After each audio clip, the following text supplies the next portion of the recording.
Hello everyone, this is Peztel and welcome to episode 8 of my Minecraft Let's Play. I'm out here just terraforming the grass around the castle here, trying to get a gradient from that hill over there, and that's gonna be fixed. But I'm trying to get a good slope from that hill all the way down to the shore.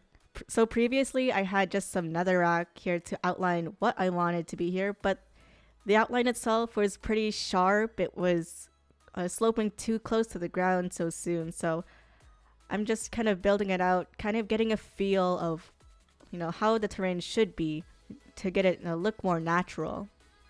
Now I've got kind of a strict outline here. Everything is pretty much a straight line, but the curvature of the grass, as well as some details with bushes, coarse dirt, and some flowers, that's all gonna come later in another phase of building. I like to get a good general idea first, and that would be just the terrain, to flow and be done first before I get to detailing. So I've done some drawing and I've got a basic outline of how I want the town to be, all the way from this mountain range to that shore here, and all the way over there up until I reach some other person's base. So I don't want to be too rude and just start building in someone else's base. So I've got that much planned out. But as I actually started building in this area, one issue I've had is scale. So we've already got some really big builds here. That tree, for instance, this whole plantation area, and this castle. And they're all extremely big. And I want the rest of the buildings in this town to also be big. But if I build it too big, my mansion here would kind of encroach into this castle, and there wouldn't be much of a walkway in between them. But if I make it too small, it wouldn't look that good next to this castle. It would just look teeny weeny, and we don't want that. We don't want to have something look weird. Everything should be consistent with each other. So that's one of the major issues I'm facing with building, is just the scale of things. So I've got a basic outline of how I want the mansion to be size-wise as well as design-wise. The pink wool here is going to be the wall surrounding the mansion, and then the actual mansion itself is going to be within this purple wool. And I like to do outlines just because when I'm building a lot of things close together, I want to know exactly what would go where, and it kind of helps me out because I'm not that good at building. This is the first time I've actually built like this. Usually I just build one thing and that's it, but this time around I wanted to build a base that was more cohesive, and I wanted to share that experience here with you guys. I wanted to share how someone who's never done this thing before and how they can plan to build a larger base and have things make sense. But enough of that, let's get into the block palette that I want for the mansion here.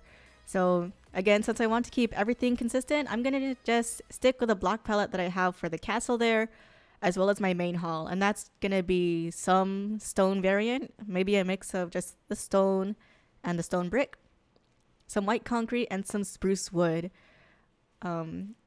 It could look a little bit different, maybe with a little more accent blocks, but I want to get the entire building done, and then later on another phase we'll get to detailing it, maybe with a different block choice. Japanese builds are they're pretty difficult. I think they've got their basic designs down, the basic architecture, but those roofs, the texture, the detail, the slant, but the little peak upwards at the edge, that's a little bit difficult, and you can just interpret that so many different ways.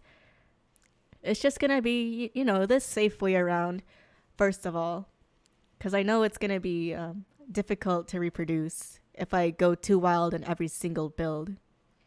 So depending on the style that you want to go for, it could be very complicated or very simple, and in more ways than one. Like, it could be simple in basic shape, but complicated in the details.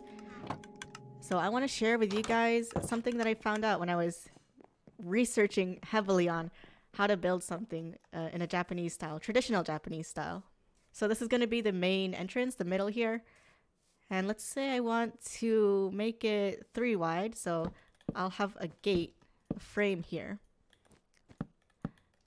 Like this. Strip it up.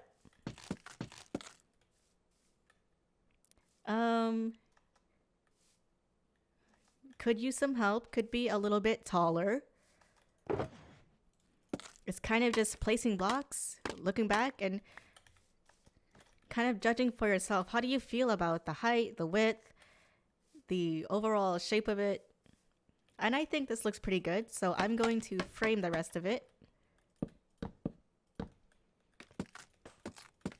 Now let's get a good look of this. So we've got the main gate down. It's going to be 3 wide. And it's important to know why we choose 3. So when I was Googling traditional Japanese architecture, at least for the main hall, which is out of view distance, an important aspect of the architecture is not just the wood, the material that's used, but also the proportions of the walkway and the size of the walls. Everything has to be the same width. And I took that extremely literally in my build over there.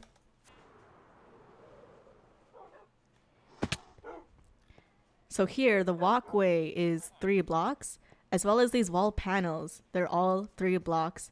And even on the inside, we've got 3-block walkway here. Everywhere around it is 3 blocks. So this is just something I learned when I was researching Japanese architecture way back then. Now you could interpret it however many ways you want, but I think just to make the build look nicer and look more like the real thing, I tried to stick with some of these rules. So I'm going to be building up this wall alone, and I'll see you guys in a bit.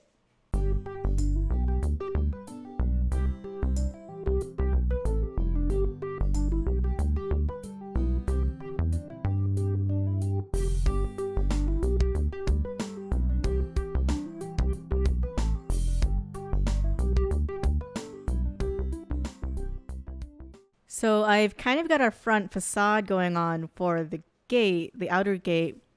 I've put a stone foundation there, and I've built the walls how they're supposed to look, and a little bit of the roof. And as I'm looking at it, I'm thinking, I think the main gate should be this height, but for the panels of the wall around it should be maybe 2 blocks lower, because then it doesn't really make the main gate stand out too much if everything else is the same height. So I'll be working on that off camera, and hopefully I'll get that finished up.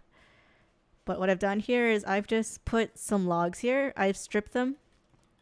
I've added a double layer for more depth. And I put some trap doors on the outer block here. So I'll be building that up, and I'll show you guys in the next episode when it's finally done how it's gonna look. But I wanted to address something that we have to figure out. Oh, I made a little bit of mistake there.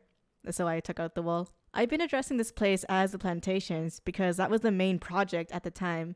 But I feel for my base, we have to call it something else. And I think I know a name for this place, considering how I decided to choose this place as well as the build that's going on here. Hanagoyomi.